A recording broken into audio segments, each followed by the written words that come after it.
आजचा दिवस भारतीय गणराज्याचा, आजचा दिवस भारतीयांचा, माझा तुमचा सर्वांचा.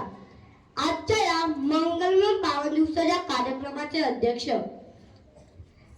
आदरणीय मुख्याध्यापक, उपस्थित सर्व मान्यवर, माझे सर्व गुरुजन, माझे प्रथम दैवत म्हणजेच माझे आई वडील, माझ्या मित्रमैत्रिणी आणि उपस्थित सर्व ग्रामस्थ मंडळी, मी प्रज्ञा निवेकर तुम्हा सर्वांना आदरपूर्वक नमस्कार करतो. सर्वप्रथम तुम्हा सर्वांना प्रजासत्ताक दिनाच्या खूप खूप शुभेच्छा.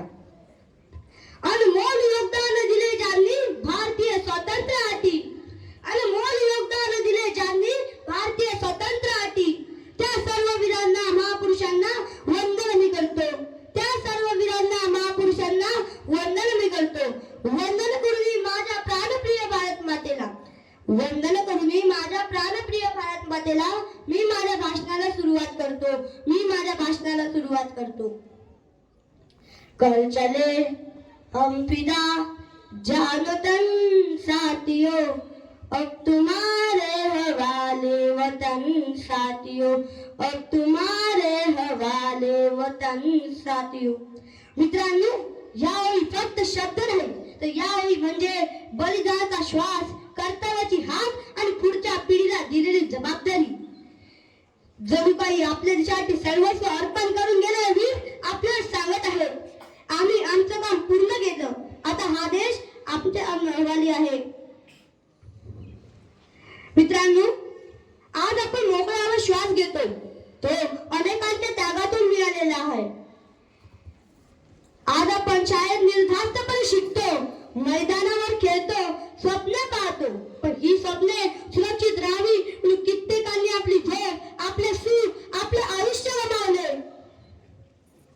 देशासाठी स्वतःला अर्पण करून गेलेले वीर इतिहासाच्या पुस्तकात फोटो म्हणून नाही तर आपल्या आयुष्याच्या प्रत्येक क्षणात आहेत, कारण त्यांच्यामुळे आपल्याला स्वातंत्र्य, समानता आणि न्याय मिळाला आहे.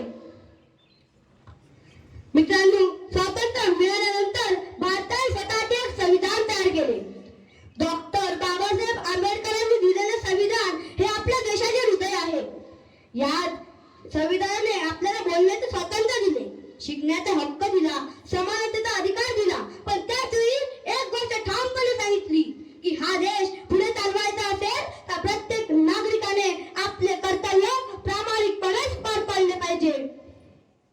आजचा प्रजासत्ताक दिन आपल्याला एवढंच शिकवतो, देशासाठी मरायची तयारी जितकी मोठी असते तितकी मोठी तयारी देशासाठी जगण्याची असावी लागते. मित्रांनो, देशासाठी जगणं म्हणजे काय असते? देशासाठी जगणं म्हणजे सत्य बोलणे, देशासाठी जगणे म्हणजे प्रामाणिकपणे मेहनत करणे, देशासाठी जगणे म्हणजे चुकीच्या गोष्टींना नाही म्हणण्याची हिंमत ठेवणे. आजचे वीर रणांगणावर नाहीत तर आजचे वीर वर्ग खोल्यांमध्ये आहेत. आजचे वीर हातात वही पेन घेऊन उद्याच्या भारताची रचना करत आहेत. मित्रांनो, मी आज लहान आहे पण मला माहित आहे की हा देश माझ्याकडून काहीतरी अपेक्षा ठेवतो. माझ्याकडून अपेक्षा आहेत मी चांगला विद्यार्थी होईल, माझ्याकडून अपेक्षा आहेत मी मोठ्या माणसांचा आदर करीन, माझ्याकडून अपेक्षा आहेत मी माझ्या मातृभूमीशी कधीही बेईमानी करणार नाही. ज्यांनी देश तुमच्या हवाली असं सांगितले त्यांना आपण काय उत्तर देणार आहोत? आपण फक्त टाळ वाजून मोकळं होणार नाहीत का की आपल्या कृतीतून सांगणार आहोत, हो आम्ही जबाबदारी स्वीकारली आहे. मित्रांनो, देशभक्ती म्हणजे फक्त हातात तिरंगा घेणं नाही तर देशभक्ती म्हणजे तिरंगाची लाच राखणे, देशभक्ती म्हणजे रस्त्यावर कचरा न टाकणे, देशभक्ती म्हणजे सार्वजनिक मालमत्तेचे संरक्षण करणे, देशभक्ती म्हणजे देशाच्या एकतेवर जर कुणी गाव घालत असेल तर त्याविरुद्ध उभं राहणे. आज भारत जगात पुढे जात आहे. अंतराळात, क्रीडा क्षेत्रात भारत आपले नाव कमवत आहे. पण हे यश टिकवायचं असेल तर फक्त हुशार माणसं नाही तर प्रामाणिक आणि जबाबदार नागरिक हवेत. ज्यांनी आपल्या देशासाठी प्राण दिले त्यांनी आपल्याकडून एकच अपेक्षा ठेवली आहे की हा देश सुरक्षित राहावा, हा देश एक संघ राहावा आणि हा देश महान राहावा. आज आपण शपथ घेऊया. मी कधी शिक्षणाला हलके घेणार नाही. मी आळशीपणा करणार नाही. मी माझ्या देशाला उपयोगी ठरेल असा माणूस बनेल. कारण उद्या देश माझ्या हवाली आहे, उद्या देश तुमच्या हवाली आहे आणि परवा देश आपल्या सर्वांच्या कर्तृत्वावर उभा राहणार आहे.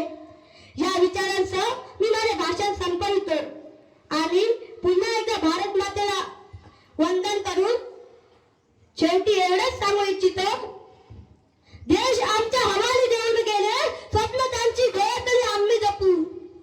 देश आमच्या हवाली देऊन गेले, स्वप्न त्यांची डोळे तरी आम्ही जपू. रक्ताने लिहिलेला इतिहास विसरू न देता, रक्ताने लिहिलेला इतिहास विसरू न देता भारत मातेला अभिमान वाटेल असे आम्ही घडू. भारत मातेला अभिमान वाटेल असे आम्ही घडू. जय हिंद, जय महाराष्ट्र. धन्यवाद. भारत माता